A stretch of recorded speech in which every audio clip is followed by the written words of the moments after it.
একটি নিখোঁজ শিশু, কোনো মুক্তিপণের দাবি নেই, আর পুলিশের কাছে নেই কোনো ক্লু। যখন যুক্তিতে কাজ হয় না, তখন কি ভাগ্যের উপরে ভরসা করা যায়? পুরো শহর সেই ছোট্ট মেয়েটির বেঁচে থাকার আশা ছেড়ে দিয়েছিল, কিন্তু তখনও মেয়েটির বাবা মা বিশ্বাস করতেন তাদের মেয়ে বেঁচে আছে। কিন্তু সেই বিশ্বাসে কি যথেষ্ট? দক্ষিণ কোরিয়ার এক রোমহর্ষক সত্য ঘটনা অবলম্বনে নির্মিত মুভি আজকে এক্সপ্লেন করতে যাচ্ছি, যেখানে একজন ডিটেকটিভ আর জ্যোতিষী মিলে বদলে দিয়েছিল ইতিহাস। আসলে ১৯৭৮ সালে এক রহস্যময় অপহরণের মামলা ঘটে যায়, যা ৩০ বছর ধরে জনসম্মুখে আসতে দেওয়া হয়নি। আর পরবর্তীতে সেই ঘটনা থেকে অনুপ্রাণিত হয়ে তৈরি হয় এই মুভি। তো আজ আমরা এক্সপ্লেন করব Korean movie the classified file. তো আশা করি মুভিটি আপনাদের ভালো লাগবে। তো চলুন শুরু করা যাক। মুভির শুরুতেই ইয়ং চোইকে দেখানো হয়, যে একজন অনেস্ট পুলিশ সার্জেন্ট। একবার হায়ার অফিসারের সাথে সে একটা কেস নিয়ে দ্বিমত পোষণ করেছিল। আসলে চোই কোনোভাবেই ক্রাইম পছন্দ করে না, আর এই জন্য সেখানে তার হায়ার অফিসারকে সে অপমান করে বসেছিল, আর তাই তার ডিমোশন হয়ে গেছে। আর এখন তার পোস্টিং হয়েছে সাধারণ পুলিশ রিজার্ভ ফোর্সে। চোই তার ডিউটির পাশাপাশি আরও একটা কাজ করে। অন্য পুলিশ অফিসারদের হয়ে সে ক্রিমিনাল ধরে দেয় এবং তাদের কাছ থেকে সে কমিশন নেয়। আসলে যেসব পুলিশ অফিসাররা একটু অলস প্রকৃতির, যারা ক্রিমিনালদের পেছনে ছুটতে একেবারেই পছন্দ করে না, তারাই চোইকে দিয়ে কাজ করে এবং টাকার বিনিময়ে চোই তাদের ক্রিমিনাল ধরিয়ে দেয়।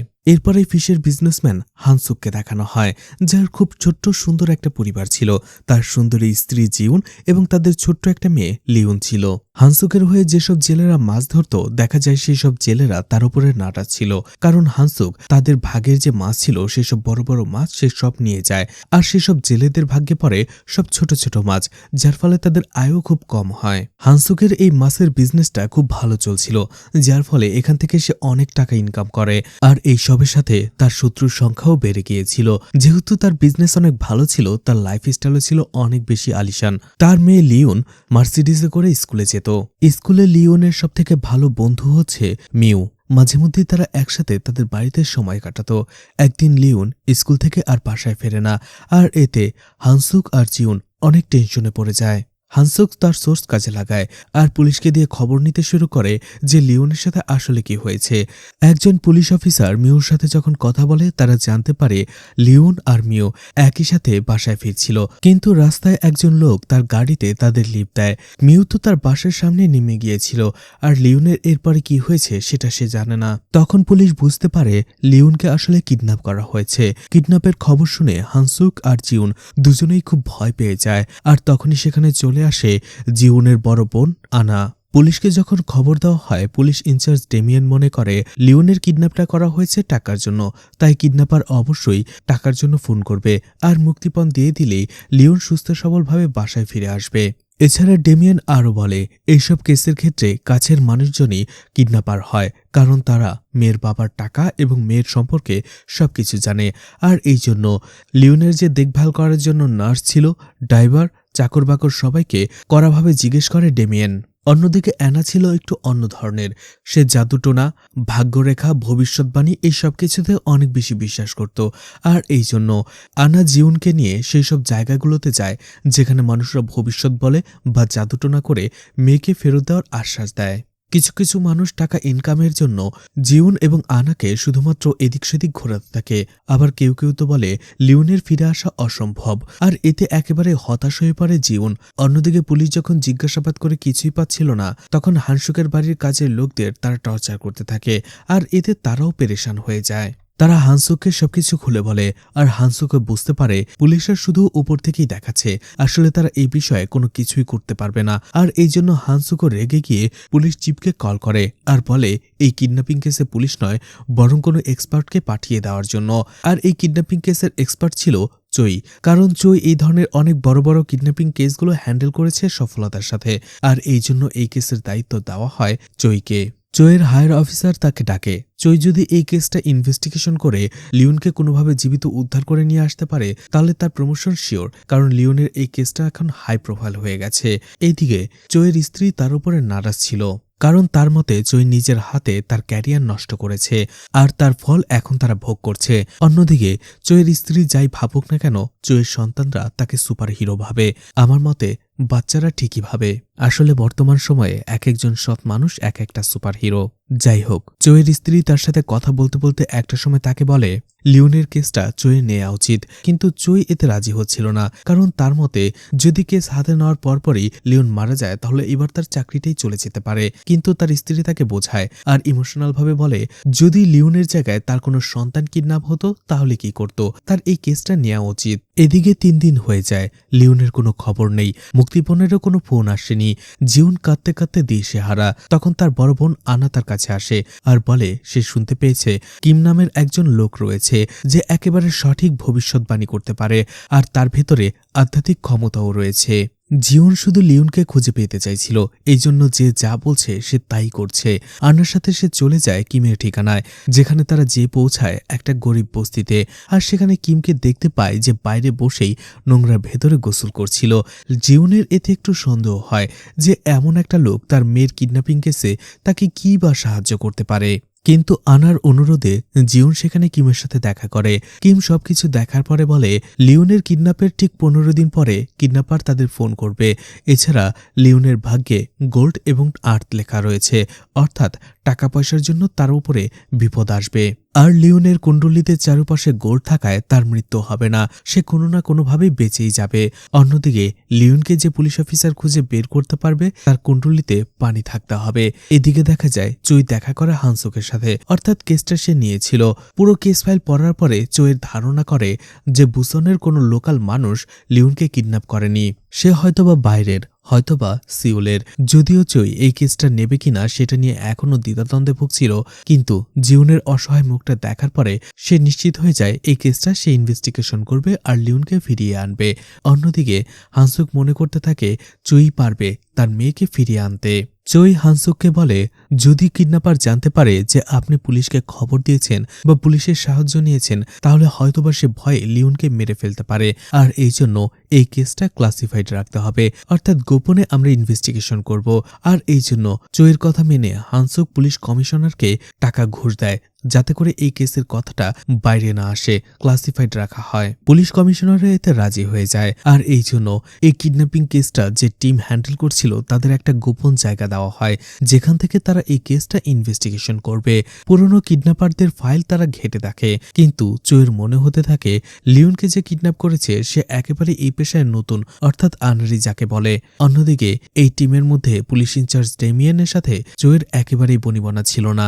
ডেমিয়ান চায় চুই যাতে এই কেসটা থেকে দূরে থাকুক আর এই জন্য এই কেসে তাকে কোঅপারেট করতে রাজি হয় না। অন্যদিকে চুই এইসব পলিটিক্স সাইডে রেখে সে শুধু লিওনকে খোঁজার জন্য ফোকাস করে। চুই মিউকে নিয়ে যায় একজন হিপনোটিস্টের কাছে, কারণ চুইয়ের মনে হতে থাকে মিউ যেহেতু সেই দিন কিডন্যাপারের সাথেই ছিল, সেই গাড়িতেই ছিল, তাই তার অবচেতন মনে কোথাও এক জায়গায় হয়তোবা সেই গাড়ির নাম্বার বা সেই গাড়ি ট্র্যাক করতে পারে বা কিডন্যাপারকে ট্র্যাক করতে পারে, এমন কিছু থাকতে পারে যেটা হিপনোসিসের মাধ্যমে বের করা যেতে পারে। মিউকে যখন হিপনোসিস করা হয় তখন সে শুধুমাত্র গাড়ির 2টো অক্ষরই বলতে পারে। এইদিকে চুই যখন তার পুলিশ ইনফর্মার বন্ধুর সাথে দেখা করে আর এই কেসটা নিয়ে আলোচনা করে, সে বলে যদি 10 দিন পরেও কিডন্যাপার কোনো কল না করে এর মানে হচ্ছে সেই কিডন্যাপার মেয়েটিকে মেরে ফেলেছে। আর তার বন্ধুর কথা শুনে চুই বিভিন্ন থানায় ফোন করে ইনফরমেশন কালেক্ট করে। লিওনের বয়স এবং তার বর্ণনা দিয়ে বলে এমন কোনো মেয়ের ডেড বডি তারা পেয়েছে কিনা, কিন্তু সেখান থেকে নেগেটিভ উত্তর আসে। এদিকে পুলিশ ইনচার্জ ডেমিয়েনও পেরেশান, কারণ 10 দিন হয়ে গেছে এখন পর্যন্ত কিডন্যাপার ফোন করছে না।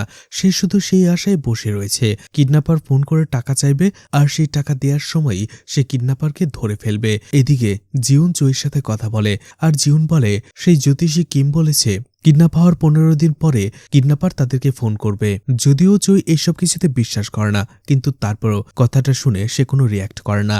এদিকে হানসুক চুইকে বলে সেই কিম বলেছে শুধুমাত্র চুই লিওনকে খুঁজে বের করতে পারে, আর এই জন্য হানসুকও তার উপরে ভরসা করে বসে আছে। আর এই জন্যই হানসুক তার সোর্স কাজে লাগিয়ে চুইকে এই কেসটাতে অ্যাপয়েন্ট করেছে। চুই এটা শুনে অবাক হয়ে যায়, কারণ সে এই কয়েকদিন ভেবেছে শুধুমাত্র তার পারফরমেন্স এবং যোগ্যতার উপরে ভিত্তি করেই এই কেসটা তাকে দেওয়া হয়েছে, কিন্তু এখন সে জানতে পারছে শুধুমাত্র একজন থার্ড ক্লাস জ্যোতিষীর কথার উপরে ভিত্তি করে সে এই কেসটা পেয়েছে। সে একেবারেই হতাশ হয়। যাই হোক, চুই তার সেই ইনফর্মার বন্ধুকে কল করে আর এই কিমের ব্যাপারে ইনফরমেশন নিতে বলে। তার সেই বন্ধু চুইকে জানায় এই কিম হচ্ছে জ্যোতিষী বোয়াসের শিষ্য। বোয়াস নাম করা একজন জ্যোতিষী, যার সাথে বড় বড় এমপি, মন্ত্রী, মিনিস্টারদের কানেকশন রয়েছে। আর এই বোয়াস এখন সিওলে শিফট হয়েছে, যার ফলে কিম এখানে তার আসনে বসেছে। চুই আরও জানতে পারে কিমকে ফেলে দেওয়ার মতো পাত্র সে নয়, কারণ কিম লয়ের একজন স্টুডেন্ট ছিল। এছাড়া একটি কলেজে সে পলিটিক্সের প্রফেসরও ছিল। 4 বছর ধরে সে বয়েসের সাথে থেকেছে, শিখেছে, আর এরপরে অবশেষে সে তার আসন পেতেছে। কিন্তু কিম তার পার্সোনাল লাইফে এখন স্ট্রাগল করে চলছে, আর এই জন্য চুই চলে যায় কিমের বাসায় তার সাথে দেখা করার জন্য। কিন্তু কিমের স্ত্রীর কাছে জানতে পারে অলরেডি কিমকে পুলিশ উঠিয়ে নিয়ে গেছে ইন্টারোগেশন করার জন্য। এদিকে দেখা যায় ডেমিয়েন এবং তার বাকি টিমের একজন লোক দরকার ছিল, যার উপরে এই কেসে তারা তাদের ব্যর্থতার দায় চাপিয়ে দিতে পারবে। আর এই জন্য কিমকে তারা টর্চার করে এবং তাকে অপরাধী সাজানোর চেষ্টা করে। কিন্তু সব টর্চার সহ্য করার পরেও কিম বলে সে এই কিডন্যাপিং এর সাথে জড়িত নয়, লিওনের ব্যাপারে সে কিছুই জানে না। তখনই চুই সেখানে চলে আসে আর ডেমিয়েন আর তার টিমকে বলে সে জিজ্ঞাসাবাদ করেছে। যখন লিওনের কিডন্যাপ হয় তখন এই কিম উঁচু পর্বতে একজন বুদ্ধিস্টের সাথে ছিল, যার ফলে লিওনের কিডন্যাপিং এর সাথে তার কোনো হাত নেই। চুই তাকে সেখান থেকে ছাড়িয়ে নিয়ে আসে এবং নিজে তার বাড়িতে পৌঁছে দেয়। আর যাবার সময় মজা করে চুই কিমকে বলে, তুমি যদি একজন জ্যোতিষী হও আর অন্যের ভাগ্য দেখতে পাও, তাহলে কি তুমি নিজের ভাগ্যটা দেখতে পাও না? তুমি কি তোমার ভবিষ্যৎ দেখতে পাওনি যে পুলিশ তোমাকে উঠিয়ে নিয়ে যাবে এবং টর্চার করবে? কিম তখন বলে সে কোনো গড নয় যে সবকিছু জানবে। আসলে সে যখন মানুষের ভবিষ্যৎ দেখে সে গডের কাছে প্রার্থনা করে আর সেখান থেকেই সিগন্যাল পায় আর মানুষের ভবিষ্যৎ বলতে পারে। আর এতে হাসে চুই আর বলে, ভবিষ্যতে যদি তুমি মানুষের ভবিষ্যৎ দেখা নিয়ে এরকম ফ্রড বিজনেস করো তাহলে আমি রেসপন্স করব, আমার কাছে খবর চলে আসবে, সাবধানে থেকো। এরপরে চুই জিউনের সাথে দেখা করে এবং তাকে একটু কথা শোনায় যে শুধুমাত্র একজন থার্ড ক্লাস জ্যোতিষীর কথা শুনে তার জন্মকুণ্ডলী দেখিয়ে সে তাকে এই কেসে অ্যাপয়েন্ট করেছে। আর এই কথাটা যদি বাইরে জানাজানি হয় মানুষ তাকে নিয়ে হাসি ঠাট্টা করবে, মজা করবে। জিউন বলে সে এত কিছু জানে না, শুধুমাত্র সে যাদের কাছে গিয়েছে কিমি একমাত্র ব্যক্তি যে বলেছে লিওন বেঁচে আছে আর সে সেফলি ঘরে ফিরবে। চুই জিউনের ইমোশনটা বুঝতে পারে, অর্থাৎ একজন মায়ের ইমোশন, তাই সে আর তাকে কিছুই বলে না। 15 দিন কেটে যায়। দেখা যায় কিমের কথা মতো কিডন্যাপিংয়ের ঠিক 15 দিন পরে কিডন্যাপার কল করে জিউনকে আর বলে লিওনের মুক্তিপণ হিসেবে তাকে 50 মিলিয়ন ইউন দিতে হবে। জিউন জানতে চায় যে তার মেয়ে লিওন বেঁচে আছে কিনা আর সেটার প্রমাণ কি। তখন সেই কিডন্যাপার জিউনকে বলে একটা নির্দিষ্ট বিল্ডিংয়ের সার্কিট হাউসে যেতে। খবর পেয়ে চুই এবং হানসুক দৌড়ে সেখানে যায় আর সেখানে যাওয়ার পরে তারা লিওনের লেটেস্ট ফটো দেখতে পায় যেটা কিডন্যাপার তুলেছিল। এছাড়া লিওন সেখানে কিছু ড্রয়িং করেছিল, সেগুলোও তারা দেখতে পায়। প্রমাণ পেয়ে জিউন অনেক খুশি হয়ে যায়, হানসুকের প্রাণেও পানি ফেরে।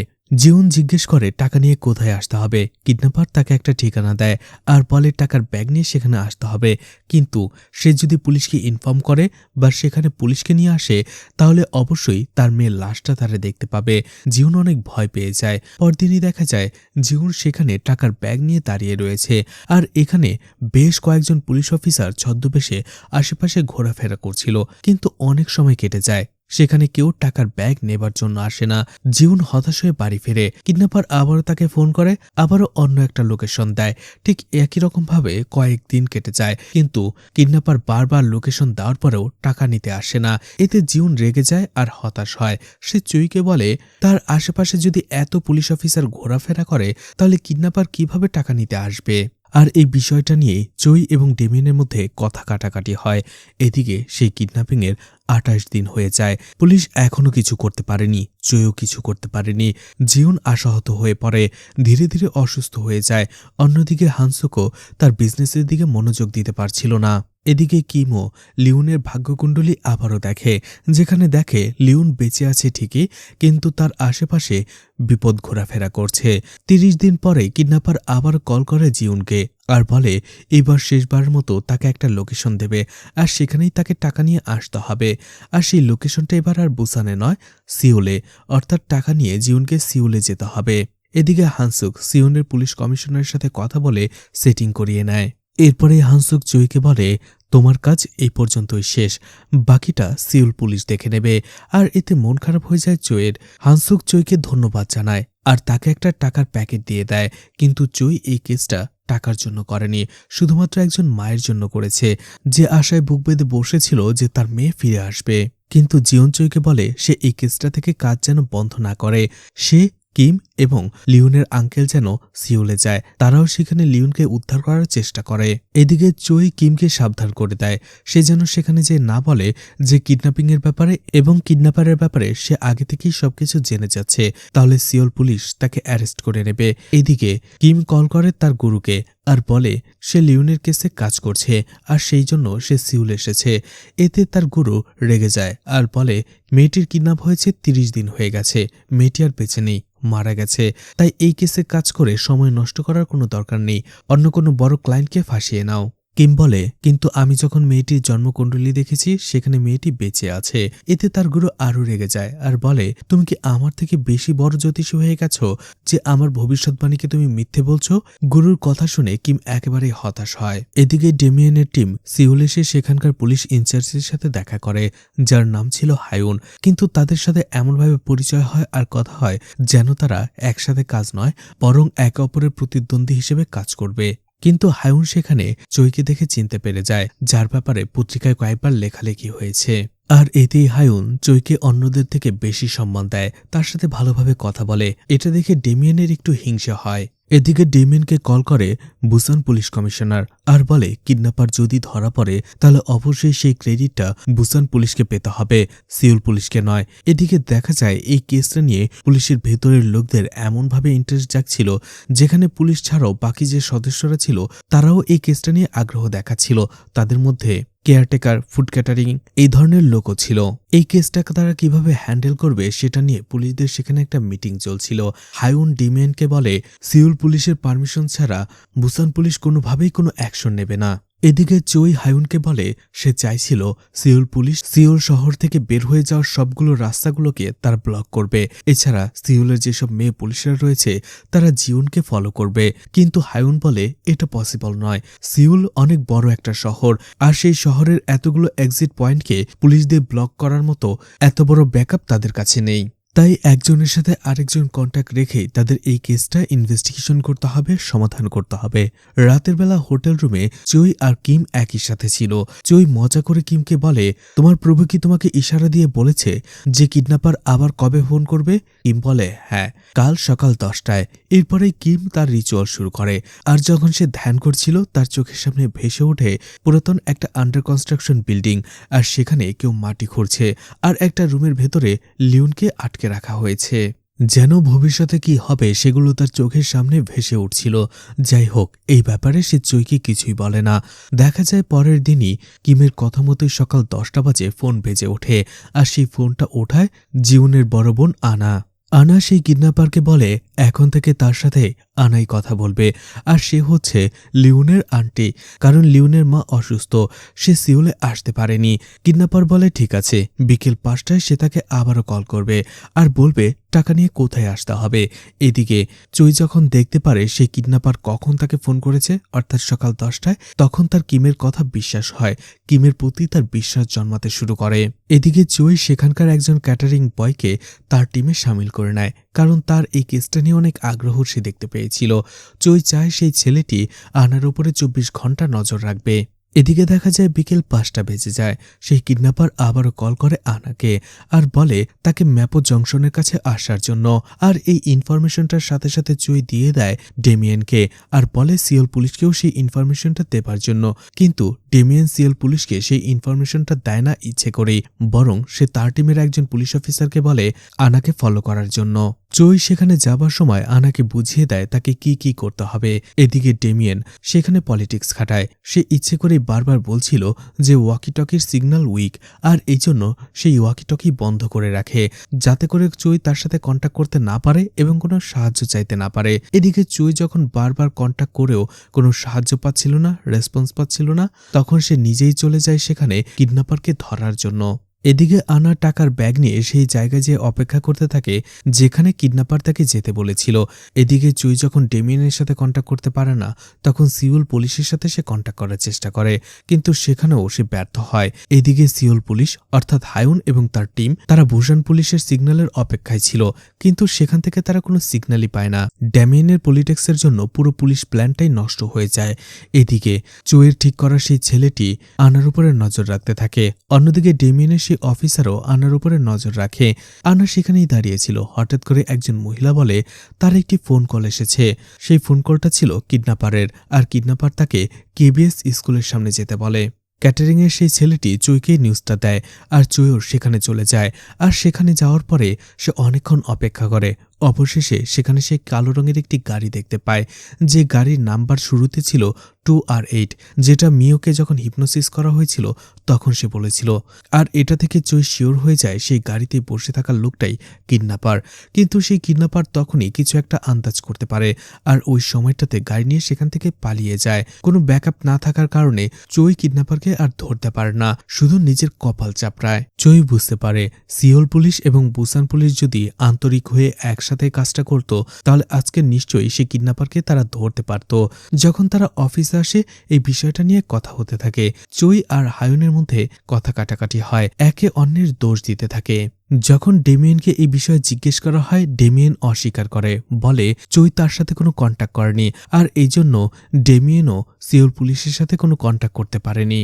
তখনই চুই বুঝতে পেরে যায় এই সব কিছুর মূলে হচ্ছে ডেমিয়েন, আর ডেমিয়েন ইচ্ছে করে পলিটিক্স খাটিয়ে পুরো মিশনটাকে নষ্ট করে দিয়েছে।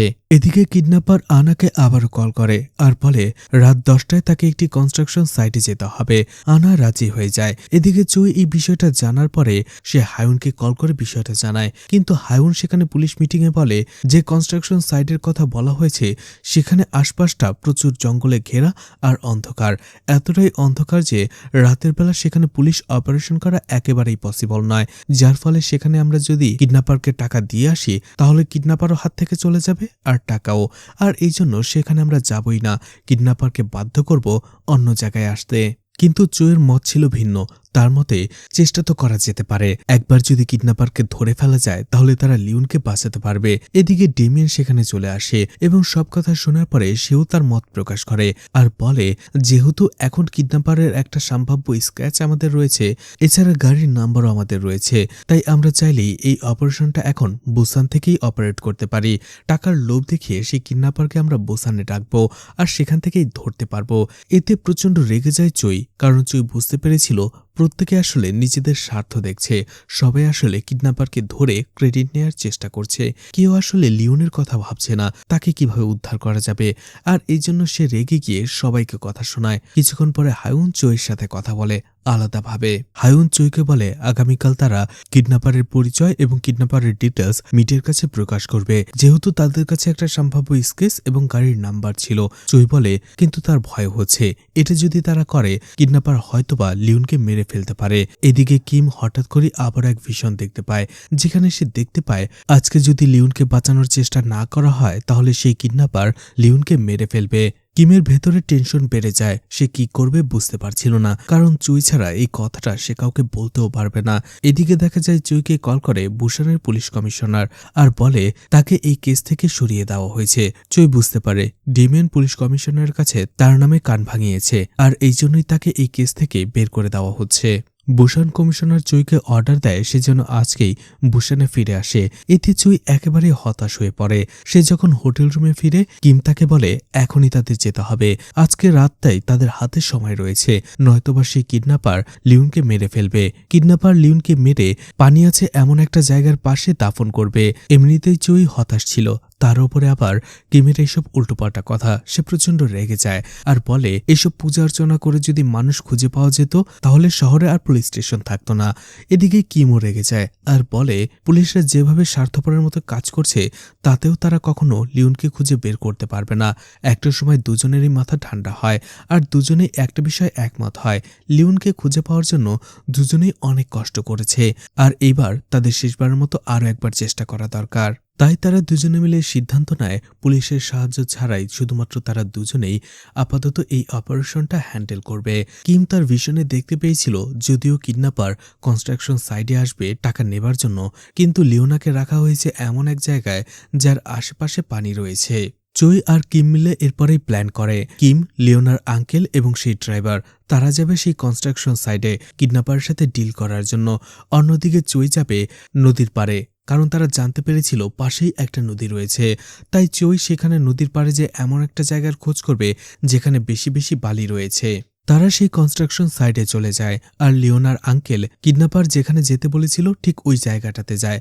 আর দেখা যায় সেখানে একটা ব্যাগের ভেতরে ওয়াকি টকি ছিল, আর যেটা দিয়ে কিডন্যাপারের সাথে তারা কন্ট্যাক্ট করে। লিওনার আঙ্কেল বলে সে লিওনার রিলেটিভ আর সেই ডিল করবে আজকে। কিডন্যাপার এরপরে লিওনার আঙ্কেলকে বলে সেখানে যে ব্যাগটা রয়েছে সেখানে টাকা ভরে দেবার জন্য, আর যখনই সে টাকা হাতে বুঝে পেয়ে যাবে তখনই সে তাদের অ্যাড্রেস দিয়ে দেবে যে লিওনা কোথায় রয়েছে। অন্যদিকে কিম যখন দেখতে পায় সেই ব্যাগের ভেতরে একটা রশি বাঁধা ছিল আর সেটা সেখানে থাকা একটা কোর মতো জিনিসের নিচের দিকে চলে গেছে, তখন কিম ভেবে নেয় হয়তোবা কিডন্যাপার এর নিচেই রয়েছে। আর এই জন্য কিমের ইশারায় লিওনার আঙ্কেল সেই ব্যাগের ভেতরে টাকার পরিবর্তে উল্টোপাল্টা কিছু জিনিস ভরে দেয় আর কিডন্যাপারকে বলে সে টাকা ভরে দিয়েছে ব্যাগে। আর এদিকে কিম সেটার নিচের দিকে যাওয়ার চেষ্টা করছিল। লিওনার আঙ্কেল যখন বলে যে টাকা ভরা হয়ে গেছে তখনই কিডন্যাপার সেই ব্যাগের রশি ধরে নিচের দিকে টান দেয়, যেটা কিম ধারণা করেছিল। আর ঠিক তখনই কিডন্যাপার দেখতে পায় সেই ব্যাগের ভেতরে টাকার পরিবর্তে ইট আর বালু রয়েছে। অন্যদিকে ওই সময়টাতে কিমও নিচে পৌঁছে যায় আর সে কিডন্যাপারকেও দেখতে পায়। অন্যদিকে কিডন্যাপার কিমকে দেখার সাথে সাথেই সেখানে থাকা আন্ডার কনস্ট্রাকশন পাইপের ভেতর দিয়ে দৌড়ে পালাতে শুরু করে। ট্রেনে সেই পাইপ দিয়ে দৌড়াতে দৌড়াতে কিডন্যাপার নদীর পাশে রাখা গাড়ির কাছে পৌঁছে যায় আর সেটা নিয়ে পালাতে শুরু করে। এদিকে চই নদীর পাশেই ছিল, সে এটা দেখে ফেলে আর সেই গাড়িটাকে সাইকেল দিয়ে ফলো করে। আর একটা সময় হুট করে তার সাইকেলটা গাড়ির একেবারে সামনে নিয়ে রাখে, যার ফলে সেই কিডন্যাপার গাড়ি থামাতে বাধ্য হয়। চই ছিটকে যেয়ে দূরে পড়ে, কিন্তু সেখান থেকেই সে গাড়ির নাম্বারটা দেখে আর বুঝতে পারে গাড়ির ভেতরে থাকা লোকটাই কিডন্যাপার। আর এই জন্য সে তাকে ধরার চেষ্টা করে, কিন্তু তখনই কিডন্যাপার ওই অবস্থাতে গাড়ি চালু দিয়ে দেয়, যার ফলে চই সেখানে ঝুলে যায়। কিডন্যাপারের হাত থেকে নিজের জীবনকে রক্ষা করে এবং গাড়িটাকে কোনোভাবে থামিয়ে দেয়। একটু পরেই সেখানে কিম, লিওনার আঙ্কেল এবং ড্রাইভার চলে আসে। তারা চারজন মিলে সেই কিডন্যাপারকে ধরে ফেলে, কিছুক্ষণ টর্চার করে আর জিজ্ঞেস করে লিওনা কোথায়, কিন্তু সেই কিডন্যাপার মুখ খোলে না। আর এরপরে চই সে কিডন্যাপারকে বলে তারা পুলিশের লোক নয়, তারা সাধারণ লোক, লিওনার আত্মীয়। তারা যদি বলে যে লিওনা কোথায় তাহলে তারা পুলিশের হাত থেকে তাকে বাঁচাতে পারবে, পুলিশে দেবে না। আর যদি না বলে তাহলে পুলিশকে সাথে সাথেই তারা খবর দেবে, আর না হলে পুলিশ যখন তাকে 3rd ডিগ্রি দেবে ঠিক তখনই সে মুখ খুলতে বাধ্য হবে। আর এর থেকে ভালো এখনই তাদেরকে বলে দিক। কিম যখন সে কিডন্যাপারের মুখ দেখে তখন সে বুঝে যায় এই কিডন্যাপার প্রফেশনাল নয়, বরং বাধ্য হয়ে এই কিডন্যাপটা করেছে। আর তখনই সে কিডন্যাপার বলে ঘরে তার এক অসুস্থ মা রয়েছে, তার চিকিৎসার জন্য তার অনেক টাকা প্রয়োজন, সেই টাকা জোগাড় করতে না পেরেই বাধ্য হয়ে এই কিডন্যাপিংটা সে করেছে। জয় তখন তাকে কথা দেয় সে যদি লিওনাকে তাদের হাতে সুস্থ সবলভাবে তুলে দেয় তাহলে অবশ্যই লিওনার বাবার সাথে কথা বলে সে তাকে টাকা পাইয়ে দেবে। আর এতে ইমোশনাল হয়ে সে কিডন্যাপার রাজি হয়ে যায় এবং তাদের একটা পুরাতন বস্তিতে নিয়ে যায় যেখানে লিওনাকে সে লুকিয়ে রেখেছিল। আর সেই বস্তিটা ছিল নদীর পাশে, অর্থাৎ কিমের কথা সত্যি ছিল।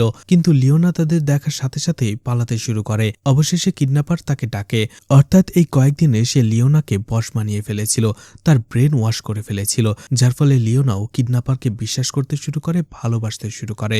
এদিকে যখনই তারা লিওনাকে সুস্থ সবলভাবে হাতে পায় ঠিক তখনই চই কিডন্যাপারকে অ্যারেস্ট করে ফেলে। জিওনা যখনই লিওনাকে ফিরে পাওয়ার খবরটা পায় তার চোখ দিয়ে আনন্দের অশ্রু বয়ে পড়ে। এদিকে হানসুক লিওনাকে হেলিকপ্টার করে বুসান নিয়ে আসার ব্যবস্থা করে। চই সেখানে ফেরার পরে তার বস তাকে বলে পুলিশ কমিশনার তাকে দেখা করতে বলেছে।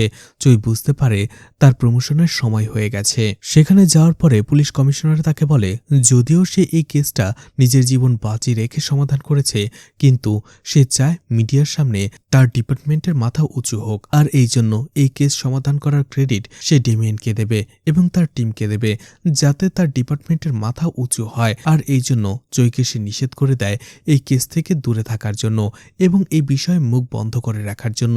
জয় ভেতর থেকে ভেঙে যায় নিজের কেসের ক্রেডিট অন্যজনকে নিতে দেখে কিন্তু তারপরও তার ফ্যামিলি রয়েছে, চাকরি হারাবার ভয় রয়েছে, তাই সে চুপ থাকে। এদিকে হানসুক সেই 50 মিলিয়ন ইয়ন পুলিশ ফান্ডে জমা দেয়। ডেমিয়েন এবং তার পুরো টিম প্রমোশন পায়। অন্যদিকে নিউজপেপারগুলো ডেমিয়েনকে হিরো বানিয়ে খবর ছাপতে শুরু করে। অন্যদিকে এই কেসে জ্যোতিষবিদ্যার যে ক্রেডিট ছিল সেটা কিমের পরিবর্তে তার গুরু নিয়ে নেয়। সেখানে সে সবার সামনে নির্লজ্জের মতো বলে সে এই কেসটা সমাধানে সাহায্য করেছে। এতে রেগে যায় চই আর কিমকে ফোন করে বলে তার এই কেসের ক্রেডিটটা নেওয়া দরকার, সে পারেনি, কিন্তু কিমের পারা উচিত। কিন্তু কিম বলে তার ক্রেডিট লাগবে না, গড দেখেছে সে এই কেসে কতটা কষ্ট করেছে, গড চাইলে একদিন তার নাম সবাই জানবে। চই আর কিম দুজনের অবস্থা একই ছিল, দুর্নীতির কাছে দুজনেই হেরে যায়। কিন্তু এই ঘটনার মাধ্যমে দুজনেরই পরিবার ফ্যামিলি ফ্রেন্ড হয়ে যায়। তারা একসাথে পিকনিকে যায় আর সেখানে কিম চইয়ের হাত দেখে বলে 2 বছরের মধ্যে সে আরও একটা বড় কেস সমাধান করবে আর সে প্রমোশনও পাবে, আর 6 বছরের মধ্যে সে সুপ্রিটেন্ডেন্ট হয়ে যাবে আর এরপরে পুলিশ কমিশনার। কিন্তু চুই মনে করতে থাকে কিম শুধুমাত্র তার প্রশংসা করে তাকে মিথ্যা সান্ত্বনা দিচ্ছে। কিন্তু মুভি শেষে দেখা যায় কিমের ভবিষ্যৎবাণী সত্যি হয়েছিল। চাকরি থেকে রিটায়ার্ড হওয়ার আগে চুই পুলিশ কমিশনার এবং সুপ্রিটেন্ডেন্ট হয়েছিল। আর আগেই বলেছিলাম মুভিটা সত্য ঘটনা অবলম্বনে বানানো হয়েছে, আর এই জন্য আসল চুই এবং কিমকে দেখানো হয়। আর এছাড়া সেখানে আরও বলা হয় 1978 সালে প্রথমে যখন লিওনাকে কিডন্যাপ করা হয় তার ঠিক 178 দিন পরে আবারও লিওনাকেই কিডন্যাপ করা হয়। আর সেইবার লিওনাকে 2 জন কিডন্যাপার মিলে কিডন্যাপ করেছিল। এরপরে সেই কেসটা সমাধানের জন্য আবারও চুইকে ডাকা হয়, কিন্তু চুই তার শর্ত দেয় চুই আর কিম মিলে একটা টিম হয়ে এই কেসটাতে কাজ করবে, আর কেস শেষ হওয়ার পরে চুই এবং কিমকে তাদের ক্রেডিট দিতে হবে। অবশেষে পুলিশ কমিশনার তার শর্ত মেনে নেয় আর তারা সেটাই করে, লিওনাকে আবারও উদ্ধার করে। আর এরপরে চুই প্রমোশন পায় আর কিমেরও নামডাক চারপাশে ছড়িয়ে পড়ে। তো মুভিটি আপনাদের কাছে কেমন লেগেছে কমেন্ট করে জানাতে পারেন, আর মুভিটা ভালো লাগলে লাইক কমেন্ট শেয়ার করে পাশে থাকতে পারেন। তো আজকের মতো বিদায় নিচ্ছি, আবারও দেখা হবে নতুন কোনো মুভি বা ওয়েব সিরিজ নিয়ে। ততক্ষণ পর্যন্ত ভালো আর সুস্থ থাকবেন সবাই। আজকের মতো বিদায় নিচ্ছি, আল্লাহ হাফেজ।